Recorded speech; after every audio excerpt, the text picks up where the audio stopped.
Hello and welcome to Cicerone Live. I'm Hannah and thanks for joining me for our event this evening. If you've attended any of our previous events, you'll notice that this one is a little bit different. This is a cycle touring Q&A, and we have brought together 3 experts in cycle touring who have between them written, actually I should have added this up, but they've written quite a lot of guidebooks for Cicerone about cycle touring, and they have done many, many more cycle tours than just the guidebooks they've written about. So what we would really like is for this to be as interactive as possible. If you have got any questions, Joe will be on our social media channels and also covering our email address. So please send in questions through the comments or through our email live@cicerone.co.uk, and we will try to get through as many as possible. But really use this opportunity to ask as specific questions as you like, because these guys know their stuff. So we've got Mike Wells, who is an author of walking and cycling guides, and he's been a keen cyclist for over 20 years. He's done tons of cycling books for Cicerone, but he seems to have a particular penchant for European rivers. So his newest guidebook is the Elbe, the River Elbe cycle route. So any questions about that, that's going to be his most recent one to talk about, but he's also done the Rhine and the Danube and loads and loads. So the Rhone, the Loire, the Adlerweg. So yeah, feel free to ask him anything about those. We've also got John Hayes, who is a retired management consultant, and he's done a couple of walking guidebooks and also a cycling guidebook to the Route Via de la Plata, which isn't out just yet. In fact, the advanced copies arrived this morning, which actually I'm not even sure that John knows that. So that's a nice surprise for him. But that's looking fantastic, and that's available to pre-order on the website now. But that's a very new book. And then we've also got Carl McKeating, who is the co-author with Rachel Croller of several books, including the European High Points and Outdoor Adventures with Children in the Lake District. He's also done a couple of cycling books. So he's done The Way of the Roses, the Reaver's Way, and the Hadrian's Wall with Rachel. And he has enthusiasm for doing all these in a day, which I can only say it's probably a good job he hasn't done the Danube and the Rhine if he wants to do them all in a day. But maybe we can ask him that as well. So I'll bring the guys in, and I hope to get some questions through from you soon. Hi. Hi there. Hi there. Thanks for being here tonight. Between you, I know that was just a really quick introduction, but between you, you've done an awful lot of cycling books. Do you want to just go through, if we do Mike and then John and then Carl, and just highlight one of your favorite cycle tours that you've done? That'd be great. Well, as Hannah mentioned, most of my books concern long rides of 2 to 3 weeks length. Perhaps my favorite of all of those within Europe anyway is cycling the Loire from its source to the sea across France. France is a lovely country to cycle in anyway, and the Loire gives you an opportunity to see a huge chunk of that country as you go along. And because it's a river, so rivers flow downhill. So cycling a river from the source to the sea is generally downhill with no big hills, which makes it nice. Go on, John, what's yours? Oh, sorry. Well, I think I've cycled in France, I've cycled in the UK, but I have a particular love of Spain, and I've done a lot of walking in Spain. I've done a couple of walking guidebooks in Spain. So I have to say my favorite one is the one I've just finished in terms of cycling, and that's the Route Via de la Plata. It's got everything as far as I'm concerned. It's got variety, it's off-road, on-road, and it's got the most beautiful towns to visit. And so it's a bit of a plug, but it's definitely my favorite route. And I've done it twice. I was, if it wasn't for COVID, I'd have gone with a group of people this year. We had about 15 people lined up to go on it, but unfortunately we got COVIDed, if that's a verb. And I'd love to do it again as soon as possible. Super smooth. No one noticed that was a plug. Carl, go on. What's your favourite? I like the kind of professional Yorkshireman that I am. Anything that goes through Yorkshire kind of gets a kind of a positive stamp for me. I really like The Way of the Roses, though, that starts in dreaded Lancashire, but then comes back to God's country, of course.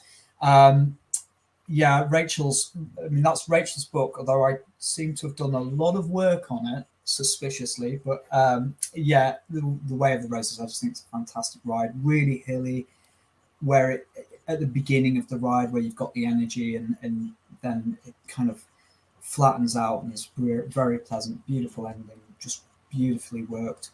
Really great job by Sustrans, actually. Really well charted route. So Way of the Roses. Yeah, out of all the ones we've discussed, I have actually done The Way of the Roses, and it was very hilly, and I loved it. It was fantastic, and I learnt a ton about what not to do when you're cycle touring from doing The Way of the Roses. And I think the next cycle tour might be a Mike Wells Source to Sea variety, because I think it would be really nice to do something where I didn't feel like I was just going to break at the end of every day. But yeah, The Way of the Roses was such a fantastic experience. I'm sure we'll get to it later, but I'm astonished that you managed to do it in a day. Yeah, that just seems crazy to me. Right, I can see some questions coming in, so thank you. Someone said they can't hear or see us, so I really hope that they can now. Fee, you're a regular, so yeah, I hope you can see and hear us now.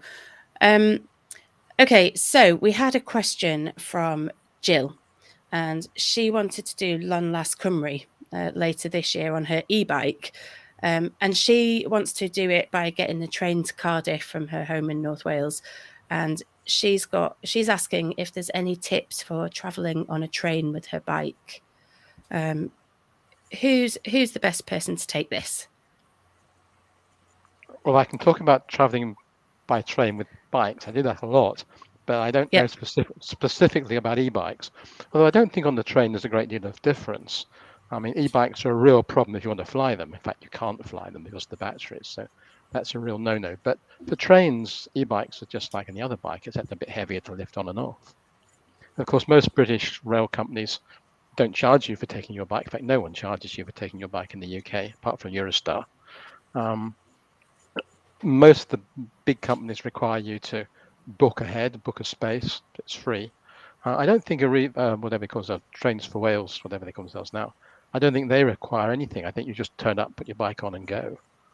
So it shouldn't be a problem. I mean, there are regular services from North Wales to South Wales, so she should be able to take her bike on the train with no difficulty to Cardiff. Certainly when I cycled along this Cymru, I took my bike from London to Cardiff on the Great Western, no problem. In fact, there were two of us, two bikes. Yeah, I think probably the best thing to do with that is to check which train operator, because I've recently started trying to use my bike to get to work, and there are 3 train operators, and each one has its different process for booking the bike, and it can be a bit of a hassle. But once I've done it, it's been really easy, and the train managers helped me on and off the train with my bike, and it's been great. But you probably need to check that with the specific operator. Richard, who did the Lôn Las book, isn't here tonight, but he always uses trains. He's a massive fan of public transport. So yeah, if you struggle, then I'm sure if you send us an email, we can pass that on to Richard. But he uses trains all the time, so hopefully that'll be okay. I think just to add to that, Hannah, I think time of day sometimes can be, depending if you're using trains at different stages, sometimes time of the day just makes things a lot easier. The guards are less bothered about pre-booking and so on and so forth. If it's rush hour and they're busy, then obviously getting a bike on and off can be problematic, and so sometimes in those quieter periods, midweek and so on, or at the right times on weekends can be a good time to get a bike on without. I've had a slightly painful experience on the new Hitachi trains because they have quite limited capacity. Tiny. And so I did the Way of the Roses this year. So if you're heading up from London to do the Way of the Roses, you can suddenly find yourself with 6 people trying to get on the same train. And even if you booked it, sometimes it's a first come, first serve basis because people get there and they get their bikes on.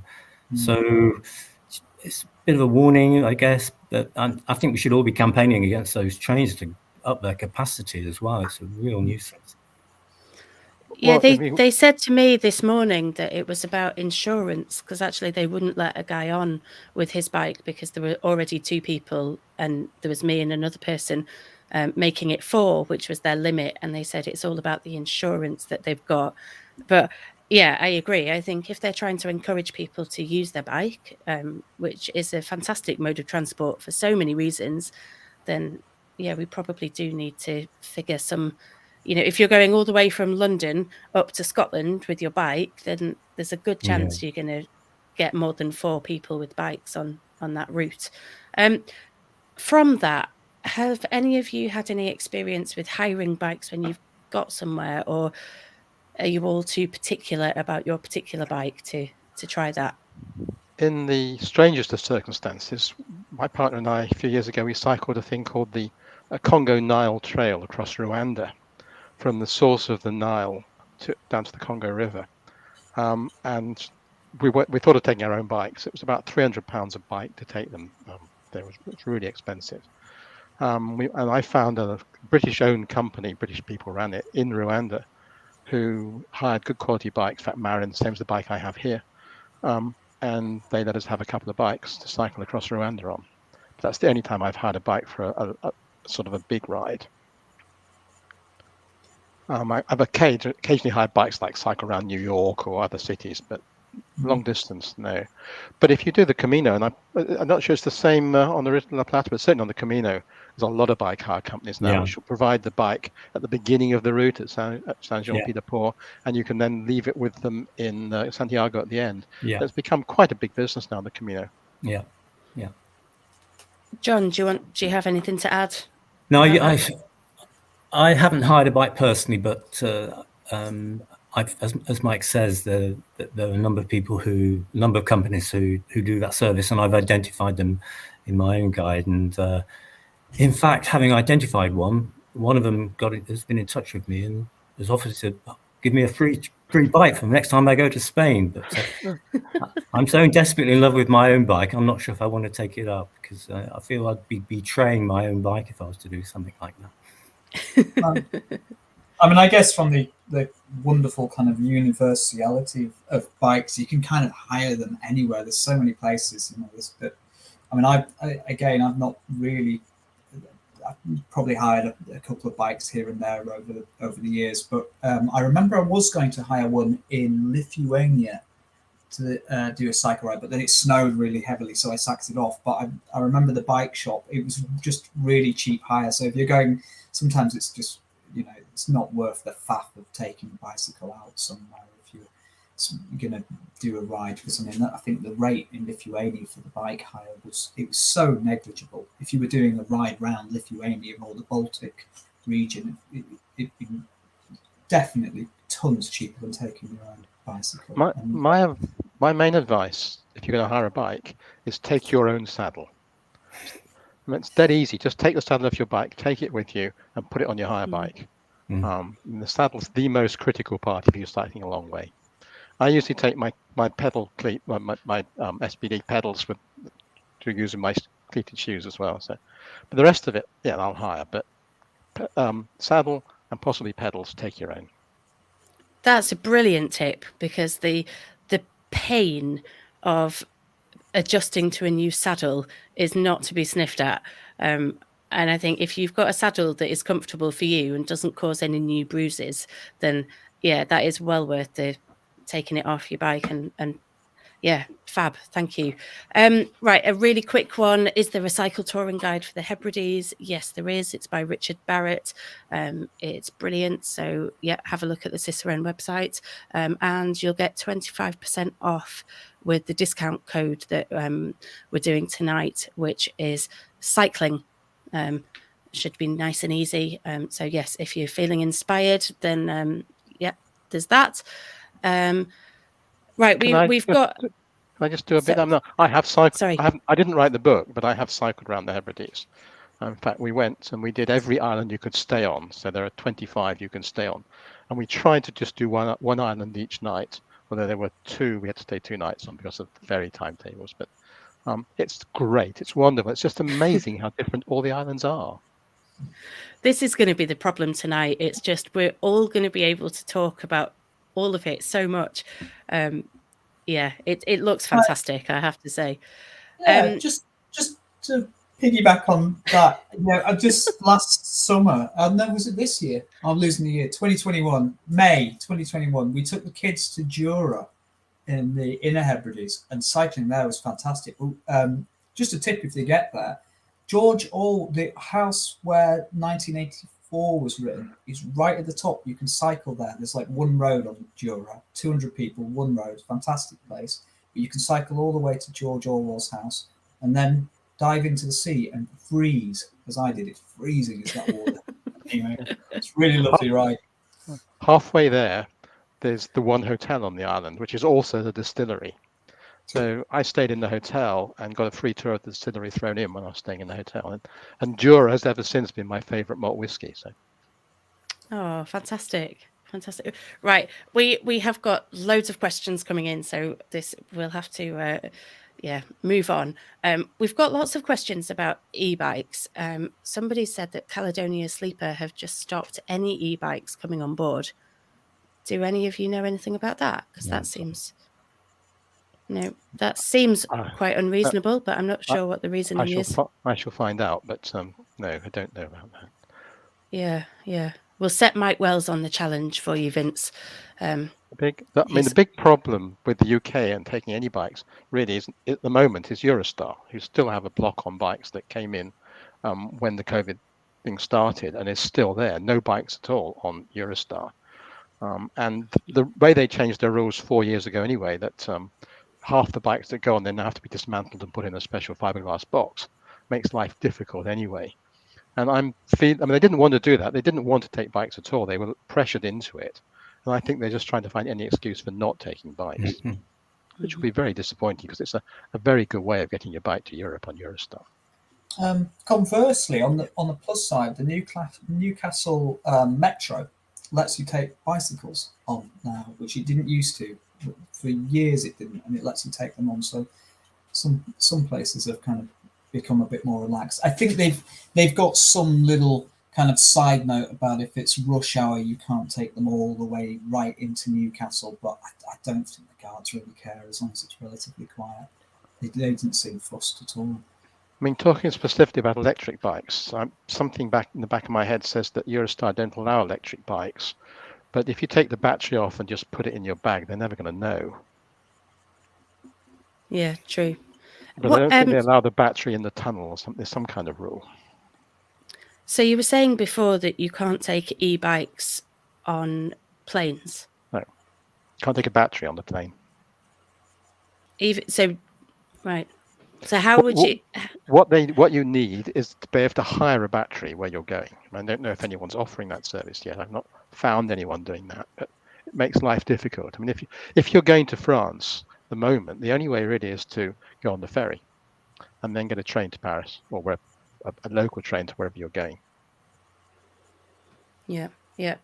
Okay, so somebody is planning to do the Ruta Via della Plata this year, so that's excellent. They say they can't wait for John's book, so that's nice to know. You've sold one.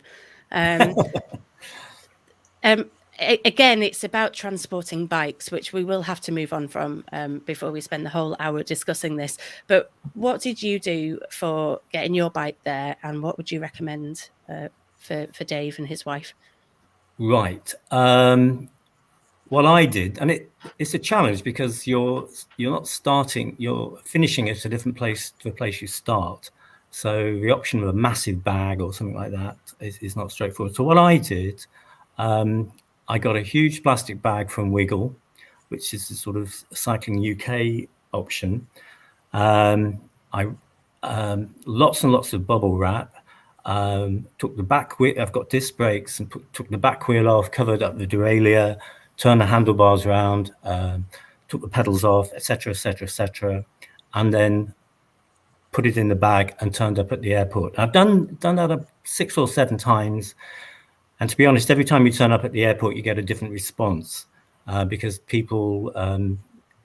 It's never the same people as you put it through the X-ray machine, and you just have to really be quite tough to get it through. Sometimes a bit of sort of confidence. I've never not been able to get it through. The worst experience I had was when I came back from one of my trips on the Ruta de la Plata, and I came back via Oviedo, and I came back by a Spanish airline, and they said, we just don't take bikes on the plane. And they said, I gave them all sorts of bluff. I mean, in the end, they put it through one of those wrapping machines. Those massive wrapping machines you use to, and that worked incredibly well, apart from the fact that it consumed about 100 meters of plastic, which was a bit of a pain, but it was effectively as strong as a bike box. I've looked at it since, and you can get a bike box. You can buy bike boxes, cardboard bike boxes. There are specialist companies who will send your bike out to one address and pick it up from another address from the UK. I've never used them, but I've been in touch with them. I've talked to them. And I would like to try one of those, actually, because they look pretty professional, but I've never actually used them. The bike boxes look okay. You need to know your bike a little bit, I think, because one of the things I did discover on one of my trips is that I did bend, I snapped the derailleur hanger off. There's a little bit of a thing on my bike, which I learned from, and I'd never do that again, or I'd dismantle the derailleur. But Mike might have some other contributions on this, but it is one of the issues of traveling on a plane with a bike. You can do it. It's nice for me that I have a nice local airport with Gatwick. I've never failed in being able to get my bike to somewhere, but it's always an adventure. Yeah, I can give you quite a lot of extra advice, really. Spain as well. Spain is a very difficult country for bicycles because the long distance trains don't take bicycles, which makes getting around Spain, if you're doing the Camino or the Ruta de la Plata, very difficult. But if you fly in with your bike, most UK airports have a branch of, I think it's Left Luggage Company, and they will sell you a box at the airport. It's £35 now. It used to be £25. It's gone up. You can then pack your bike at the airport in a cardboard bike box, which you then just discard at the other end. Quite a few airports, in Basel, for instance, you leave it there. They then come and collect it and take it around to the departures area, so that any incoming cyclist gets a free bike box, which is very nice of the Swiss. But coming back from Santiago in Spain, after you've done the Ruta de la Plata, there's the post office. That's the main one. For €90, they will fly your bike in a box. They'll pack it for you, fly it, and deliver it to you at home for €90, which is a bargain, actually, considering it costs you £25, £30 for a box itself if you buy one. It costs you a taxi ride to the airport with your bike in the box. And it costs you the flight fare, £20, £30, maybe if it's EasyJet, £60. No, sorry, Ryanair, £60. So €90 to deliver your bike home in pristine condition is the bargain. So if anyone does the Camino or the Ruta de la Plata, go to the post office. There's a branch in the Pilgrim Center in the center of Santiago that specifically wraps your bike up and sends it home for you. What you can do in Spain, actually, the buses take bikes, believe it or not. Underneath there's a big, in the luggage compartment underneath, and the biggest bus company, Alsa, they like it to be in a bag, but most of the other bus companies don't mind. You just need to be careful and protect your bike, obviously, because it's in the bottom of the bus. But they'll happily take bikes on the buses. Yeah, and that's a good way. That's a good way home from Spain too. Put your bike under the bus, take it to Bilbao, and get a ferry from there. I think we're going to have to move on from travel issues with bikes. I had no idea that this would take off quite so much. But if you've got more questions, then put them on our Facebook page, and we can ask these guys another time, and we can provide an answer for you. Maybe we'll get an article together on top tips for traveling with bikes, because it does seem like there is a lot of really good advice coming out of this conversation. So thank you for all the questions. But we have some more slightly geeky, techie, controversial subjects to cover. So navigation. What's the best way for navigating, and what maps do you prefer? Carl, do you want to kick us off with this one? Yeah, I don't know. You're probably asking the least techie person you possibly could. I'm kind of admire the fellow authors here who are particular about bicycle seats. I'll just get what I'm given. You're speaking to someone who tried to ride to Egypt on a 3/4 size kid's bike, and I ground the ball bearings into a pace. I literally will ride anything. But yeah, navigation, I don't know. And I think even on that ride, I was using a European road map that still had the USSR on it, and it was like the late 90s, so out of date. Yeah, I guess 1 to 100,000 maps, whether they're a Sustrans map or an equivalent sort of roadmap at that scale, I think are always great. But yeah, I'm not your techie person. I don't even have a smartphone. Sometimes when I'm cycling, Rachel makes me put a smartphone in the saddlebag so she can get Strava data and things like that. But no, I'm the wrong person to ask. No, this is really good. It's really good to have these different opinions, because we're not all the same, and we don't all have the same approach. And it doesn't mean that there's one right answer or a wrong answer. I said it was controversial because you can get people who get very excited talking about this type of thing. But actually, it's as going cycle touring is about you and your bike and the way you choose to enjoy the environment and that trip. So it's such a personal thing. I do have, I guess, a techie tip just on this, that rather than something I will do. So say I did the Yorkshire Dales Cycleway, which is extraordinarily hilly. I did that in a day a few months back, and it was amazing.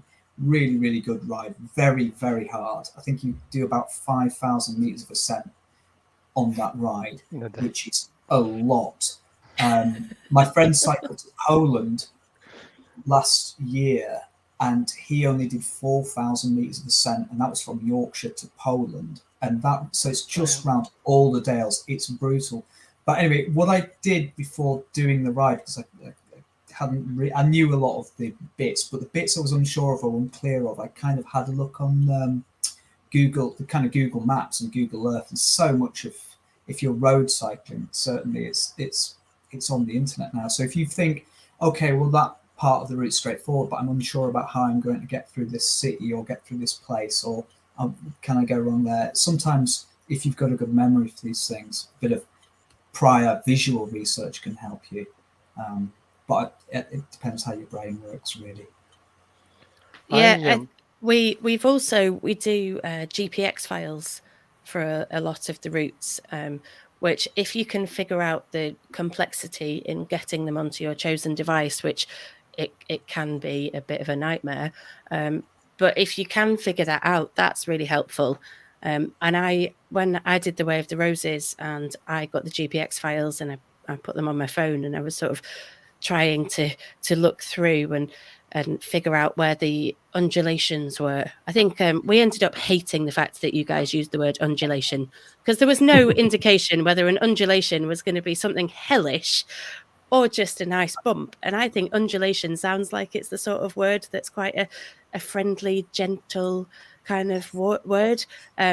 But as I'm learning from your style of cycling, what might be an undulation to you might be a serious mountain to to some other people. But yeah, GPX files, if you need help with those, there's some information on the website and on our website, but they can also be really helpful for navigation. What about European and further afield? What about maps for those places? Well, I mean, OpenStreetMap is perhaps the main thing I use when planning. I will then take the route off that, download it into a GPX or KML track in my case, which I can then plot on a map. I don't actually take a GPS with me. I actually use that initially, then print it out onto a map so I can actually follow a paper map, which I have mounted on my bar bag. But most European trails, not just the ones I've written about, but most long distance trails, there is someone somewhere who's produced a GPS route for it. If you go online, whichever route you're following, I mean, you might be following the Iron Curtain Trail, for instance, that follows the route of the Iron Curtain across Europe, or cycling any of the French Velo routes, or the Swiss Radweg network.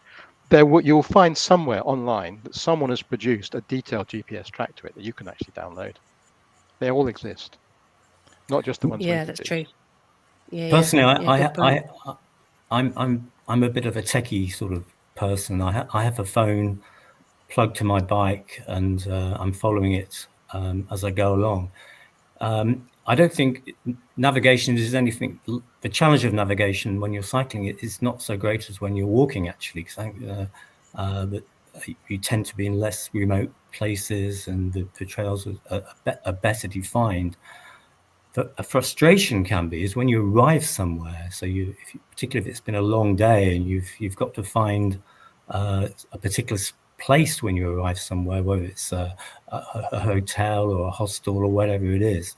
So I think working out before you get to a town where the place is precisely, and having that in your hand, because particularly if you're with somebody else and you're supposed to be navigating, there's nothing worse than turning up somewhere and saying, I don't know where it is, or going wrong, or roaming around a city. So that's the biggest navigation challenge for me is leaving a place and arriving at a place. It's not and the end of the day is not the time to be adding on extra miles. You need to Absolutely just be straight there. I used to produce my own city centre map if I'm going to a city, or off OpenStreetMap, and I will blow it up to about 1 to 25, so it's really detailed, and then just use that at the end of the day. I'll identify where I'm going. I'll mark that on the map before I go, and that does help. Yeah, great. Someone is asking as well about touring kit. What would you recommend with finding kit? This is a very broad question, so I don't know whether she means specifically bikes or clothing, but what have you guys done with those things? Well, I guess the starting point is how you carry what you're carrying. I mean, the panniers you need, and that will vary really depends on how long you're going for. 2 to 3 week ride, you need to be very careful about what you pack, because you can't take 4 or 5 of everything. And the policy I use is I take 1 to wear, 1 to wash, and I take a tube of washing detergent, clothes washing detergent, and each night every other night perhaps, we'll wash things. So 1 to wear, 1 to wash, and then if it's still wet in the morning, you just clip it on the back with a safety pin or a clothes peg or something, clip it, and it dries as you go along. So that's for clothing, but the pannier themselves, of course, very important. If you are camping or cooking as you go along, then you probably need both a front and back set of panniers. I just use back panniers because I always stay in hotels, guest houses, refuges, whatever. But if you're going for 2 or 3 weeks camping, you're going to need both back and front panniers, and maybe even the box on the back on your carrier as well. I came from the walking light movement because I spent 6 months walking across Europe. So everything has to be light, and I think the same applies to cycling as well. It's a lot easier if you don't have to pedal up a hill with a great load on the bike. And initially, I went with panniers, and like Mike, I tend to stay in hotels or sleep in a bed at night. But I quite like the sort of new gravel bike, large saddlebag type approach, and the things which stick out the back. I think they're quite neat. and stylish, and I've really got into those. And I think about 15 liters, sort of 15 to 20 liters in terms of size, and if you adopt the approach Mike does, only take two bits of kit and perhaps a lightweight pair of trousers or shorts for walking around town in the evening, that's more than enough. Yeah, I mean, I echo the saddlebag. Definitely, saddlebags are amazing if you're staying places at night. Coming from a mountaineering point of view, I would say light is right. Personally, I would, unless it was really going to be a horrendously long journey or it's going to be particularly hard weather conditions, I would always look to take less kit. I wouldn't personally be looking at front panniers. I've just used back ones, but I would say that don't skimp on the actual panniers, because cheap panniers really do drop to bits, and they tend to be invariably not waterproof. So whereas there's various companies will do bits and bats of kit that are cheap, affordable and good, panniers, you can get some really, really rubbish stuff that's cheap and just is, you'll pay for what you get, what you pay for. It really is true. So I have a always top tip. Sorry, about buying this stuff from my younger years when I just graduated, and I worked in an outdoors shop, and everybody that I worked with had a degree or more than a degree, and we were all working in an outdoors shop because we loved being in the outdoors, and we were getting minimum wage, but we were there because we loved it. So the advice that you get from people who work in these shops, the small bike shops, that type of places, these people are not there because they're making millions out of working in these shops. They're there because they love being around the outdoors or the bikes or whatever. So I think if you can find a friendly bike shop, they will just be so valuable, and they will help you far more than just selling you the stuff. They'll give you tons of free extra advice, and they'll probably be really delighted that somebody's asked them about the specific weights of the pannier racks, because they haven't been asked that for a while, and that's their favorite thing, because that's exactly what we were like in the shop. So yeah, just a bit of a shout out there to independent shops, or shops in general, and not just buying things online, I guess. Definitely. Can I just chuck two things in? A do and a don't. The do first. Even though I have very good quality panniers, which are fully waterproof, I still pack everything inside in a big plastic rubble bag from a builder's merchant. I mean, they're only about 50p each, and they'll completely double line your bag for you. And the don't think you can get away with long distance cycling wearing a rucksack. Your center of gravity is far too high. It's dangerous. It's not to be recommended, and you won't like it. Yeah, I will echo that. I got severe. I cycled to London with a heavy rucksack in, had James Joyce's Ulysses in the back, because you need to carry that when you're cycling. And I got horrendous. I was young and I got horrendous neck ache. Absolutely destroyed my neck. I didn't know any better. No, panniers are the way forward, definitely. Yeah, fabulous. Has anybody done any camping on these long distance cycle tours? I'm not a camper. No. Yes. I think one of our most recent camps. I think me and Rachel had. I can't remember where we were aiming to get to now, but we got benighted in Kielder Forest because I got double. I'd been overly optimistic about the width of tyres that would survive this kind of off-road route on the Reivers route, and I got 2 punctures. So I used up both of my inner tubes, and Rachel's inner tubes didn't transfer. So I had these 2 punctures. So we kind of ended up having to camp in the middle of nowhere. But I'm always, I don't know, I'm a mountaineer, so I'm used to camping. It's good fun, but I think that advice about the lining the panniers, that really holds true. That's such a good tip, especially like if you're camping. If you don't do anything else, at least bag your sleeping bag. Make sure that stays dry, because the last thing on earth you want is a wet sleeping bag. No, like Mike, I prefer to sleep in a bed at night, and indeed one of the big advantages I think of cycling is because basically you can cover big distances in a day, and so on the route of it at a plateau, you can stay in really nice, interesting destinations at the end of every single day, and big choice of places to stay, cheap, medium, expensive if you want. So no, you don't need. You definitely, unless you really like it when you're cycling on the routes I've done, you don't need to camp. Well, there are two reasons you might want to camp. One is it's a lot cheaper in most cases. And two, yes, if you like camping, if that's part of your holiday is camping, then go that way. But if you go to Spain, I mean, the Ruta de la Plata, slightly less so, but the Camino, there are so many pilgrim refuges, which are actually cheaper than campsites quite often. Yeah. But wild camping is often illegal anyway, so you find yourself having to use campsites. But no one takes camping equipment on the Camino, and I don't think anyone does. I never met anyone I did the Ruta de la Plata taking camping equipment there either. Yeah, I like to stay in a bed at night. I mean, but there are lots of people who, for money reasons more than anything else, do need to camp sometimes. Yeah, I think I come from a long history of kind of saving money and getting away with things. But yeah, if you can afford to stay places, it's definitely preferable. Though how well those big, if you get a nice British bed and breakfast, how well the breakfast sit in your stomach when you set off in the morning. That's the real measure. Can you get up the hills with all the breakfast in you?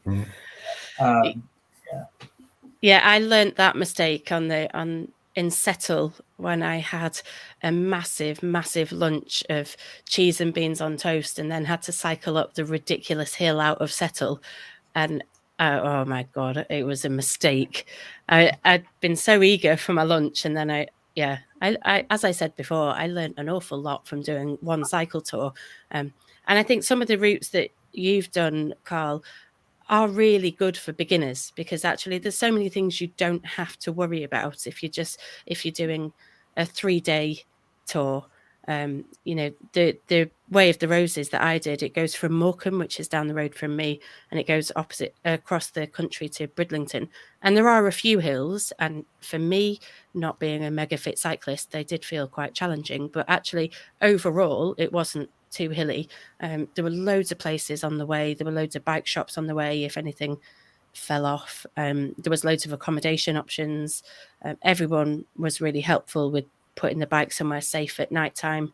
And to be honest, if I'd have got to York and I'd have just had enough, I could have just got the train home from York. So I think probably between everybody here, you just want people to try something that was suitable for them. They might not be ready to go and do something enormous, but maybe just do a weekend trip. But then some of Mike's routes, they aren't so challenging in you've that got to way get either. there. It's a long but you way have to got get to get there. there. Yeah. On taking Carl's routes, okay, there are in the north. There are equivalent routes in the south, of course, that are very attractive that you can do in a long weekend. You can do the South Downs Way, Winchester to Eastbourne, in a long weekend, 2 days. Well, Carl would probably do it in a day, but it took us 2 days. Cycling 50 miles a day off-road is quite a challenge, actually, because the South Downs are not flat. They are undulating, as you said before, Hannah.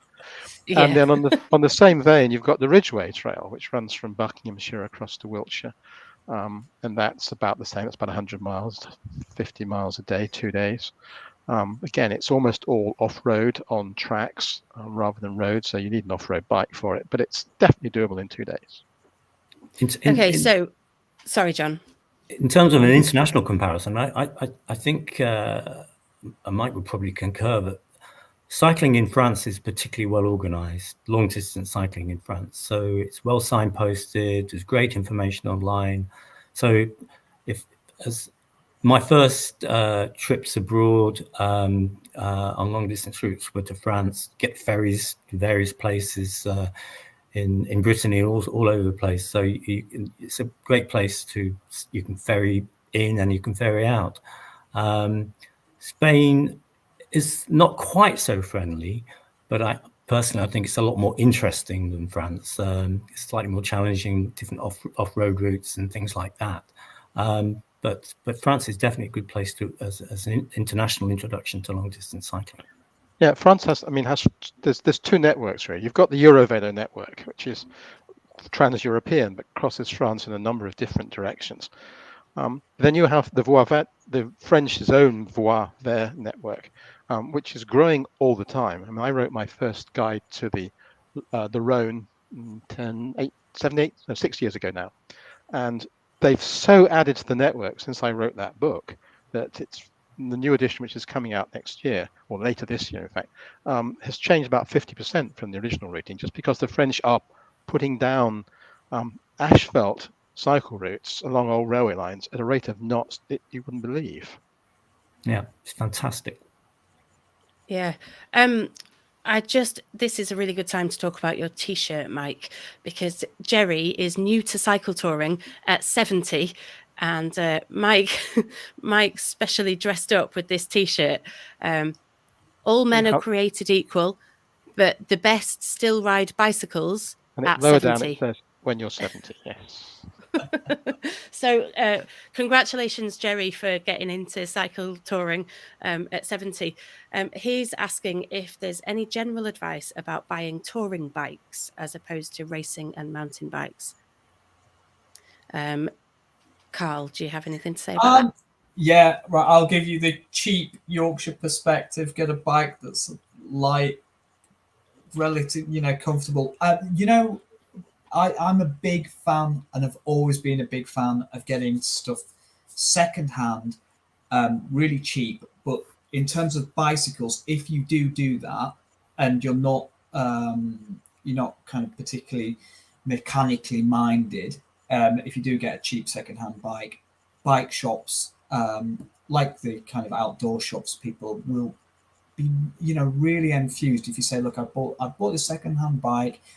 Know what you're buying, but yeah, get it to a bike shop, get it, let them have a once over of it, get it mechanically working and well checked out. But yeah, I invest no money in bicycles. We inherited some good bicycles there. We've got a Thorn that was Rachel's dad's because he spent money on bicycles, and then a lovely kind of titanium frame Rock Lobster, and it weighs nothing. But I think I bought myself a bike from Hebden Bridge for 40 quid, and it's fine, but you can find out, if you are buying a secondhand bike, have a look at the brands, find what sort of bicycle it is, and Google it. Google some reviews and compare. That's a good way of saving money, should you be so inclined. Well, Sorry, go on, Mike. I've never bought a second-hand bike. I always buy the best bike I can afford. I will splash out to get a really good bike. I like it to be light, so aluminium frame, as much carbon fiber or as I can, the forks in particular at the front. Definitely disc brakes. I would not consider a bike without disc brakes these days. They are the most wonderful invention recently in cycling. I will spend as much as you can afford on getting a good bike. When you go to the bike shop, though, take it out for a test ride. Don't just buy it off the peg, and go and try it out, not just up and down the road, but go and try and ride across a field or something on it if they'll let you. Make sure it fits you exactly what you want, and make them adjust it for you too. I mean, you if you're short, you can get shorter cranks than the ones that come with it. If you ask if it's an expensive bike, they'll change them for you. Yeah, brilliant. Thank you. Right, we've only got a few minutes left, so I'm going to try and get through a few more really quickly. We've got a tip from someone called Joe. He's saying that sometimes it's better to buy a bike when you get to the destination. If you do a bit of what Mike was saying and take your racks and panniers and tools with you, that's quite an interesting thing to have a go at. Fee has asked when it's a good month to cycle in the Hebrides. Fee, you need to get the book. But the best time to go touring, in the friendliest possible way. The best time to go to the Hebrides is between April and October, just because the days are longer and the weather is at its best. But I mean, it is still the Hebrides, so it's still likely to be wet and blustery. No doubt at some point. There's one other thing too. I've done it in June. I've done it in August, and in August you get midges. Yeah, we could have a whole live event about midges. It's all about midges. If you're camping, don't go in August. I think that's definitely spot on advice. Yeah, good. Or yeah, you just have to try and cycle past them. Just keep going faster and faster. It's when you stop they get you. When you're going fast, you're fine. But the minute you stop, they catch up with you and they punish you for going too fast past them. Yeah, they're like heat-seeking missiles that just chase after you. Right.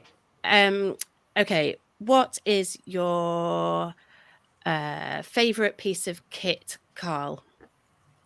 Oh, crikey. Saddlebag. I really, that was mentioned earlier. Those are brilliant. Absolutely superb. Because your streamline, it's more aerodynamic and you can get quite a lot in them. So yeah, that's my favorite piece of kit actually. I have a really nice road bike that I got secondhand, but it had been used twice by someone who, referring back to the other advice, hadn't really checked it out and they didn't get on with it. But yeah, saddlebags, absolutely fantastic. Okay, Mike, what is a surprising piece of kit that you would leave at home? Oh gosh, wouldn't take with me. Yeah, something that you thought was necessary, but actually over the years you've decided, no, it's not. It's a waste of space and weight. Yes, t-shirts for the evenings, I think. I have cycling shirts for the day too. Well, I have three actually, because I have two short sleeve ones and a long sleeve one, or if it's a different time of year, maybe two long sleeve and a short sleeve. And I have a shirt to wear in the evenings when I go out for dinner. Proper shirt with a collar.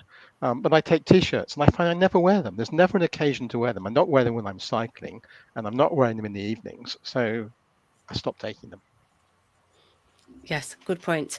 John, do you believe in rest days? No, you're not getting the same question, I'm afraid. God. I've already being punishing schedule, trying to get through as many as possible.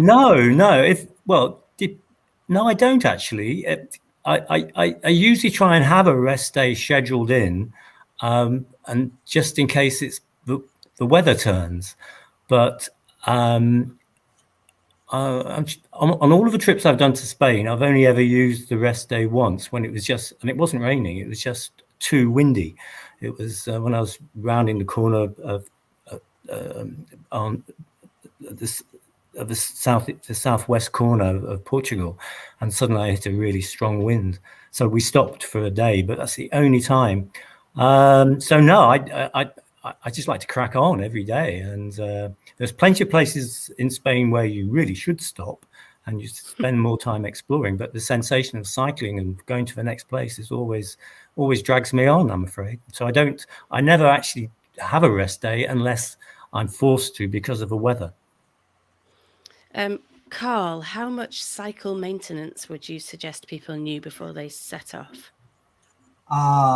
You see, yeah, that's like kind of going to a bike shop. But ultimately, make sure, if you haven't done much cycle touring before, the one thing that you really need to be able to make sure you can do is change a flat tire. I've come across people who just who are on cycle tours and they have got a flat tire. They haven't got any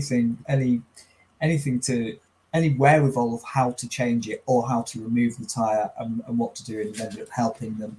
So that would be the bare minimum. But I mean, there's a limit to what you can learn. There's brilliant, but like with everything these days, there's always, if you want to gen up, there's always those how-to videos on YouTube. And if you can be bothered learning that stuff, then great.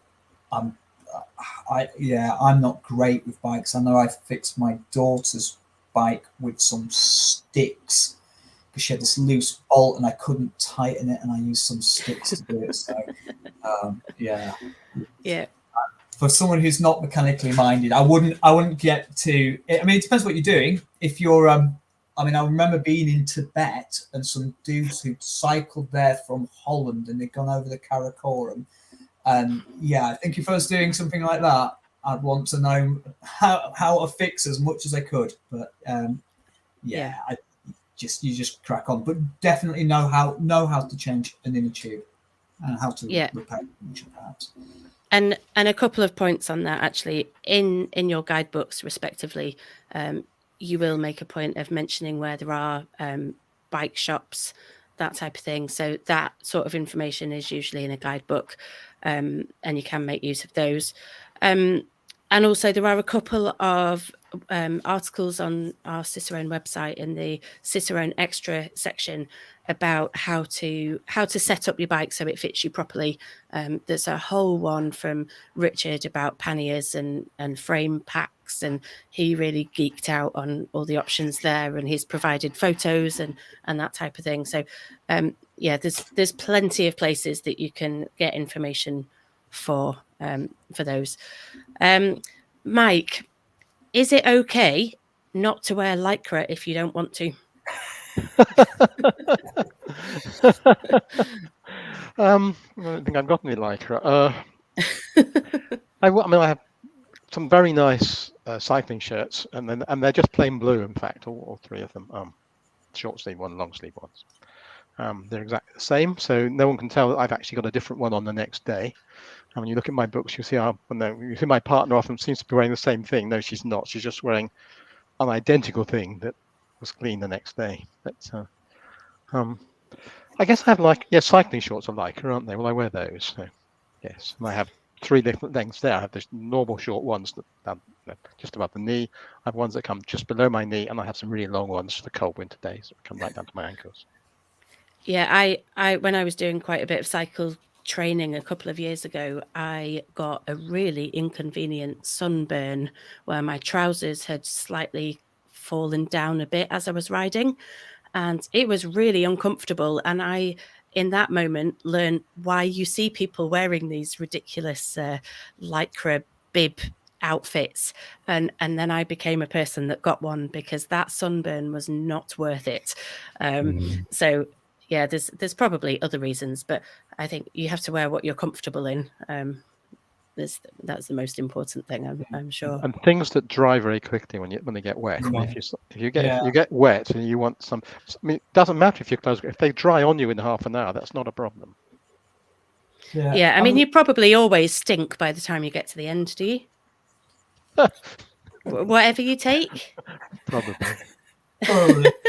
I think just on that front, when we were young, we never used to wear Lycra, or at least I didn't. I sort of stubbornly would wear, you'd find me in jeans or army pants or something, doing kind of silly little rides, and we'd go, oh, we'll cycle around the north of England in the most impractical gear. I will wear Doc Martin boots and things, ridiculous stuff.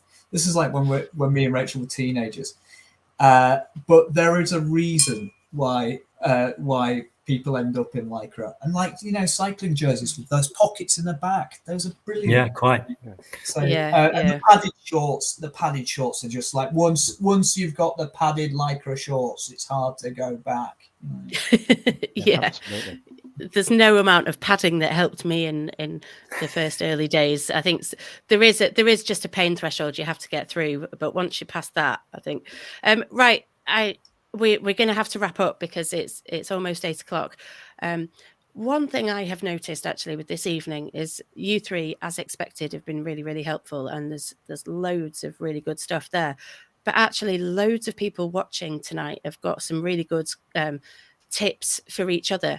And I just want to encourage as many people as possible. If you are on Facebook, join our group Cicerone Connect, because actually anybody who's done one of these cycle tours, like me, I'm not a cycle touring expert, but I've definitely got advice from doing my one cycle tour.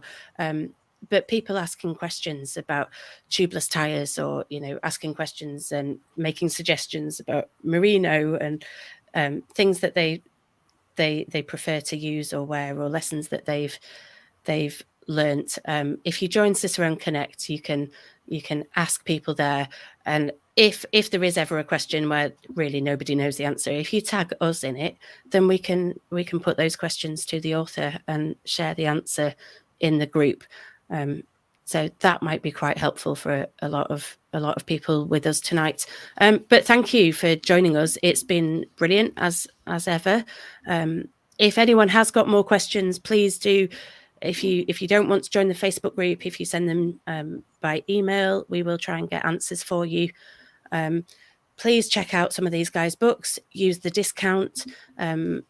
Yeah, all our authors are experts in their own particular thing. That's why they've written the guidebook. So they are knowledgeable folk, and they're always happy to share their insights.